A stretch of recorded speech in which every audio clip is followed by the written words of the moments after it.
Sebanyak 2.000 penumpang memadati di stasiun kereta api Kertapati pada puncak mudik di tahun 2018.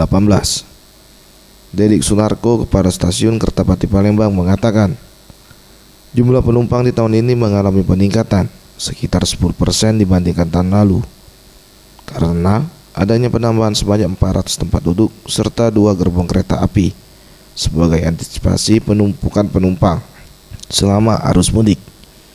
Perharinya rata-rata sekitar 1.000 penumpang, namun untuk puncaknya lonjakan penumpang mencapai 100%.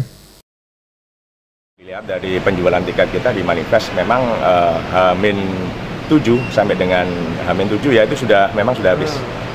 Jadi memang prediksinya antara H-7, H-3 itu puncak. Berapa biasanya rata-rata penumpangnya, Pak? Rata-rata per hari pas puncaknya? Puncak itu sekitar 2.000. Iya. Per hari tadi 1.000 cuma. 1.000 antara 1.800. Ini puncak sekitar 2.000 penumpang yang akan berangkat dari Selatan. Tidak ada kenaikan harga tiket di tahun ini, dan tiket yang telah disediakan telah habis terjual sampai H+15. Tim Liputan, Sriwijaya TV.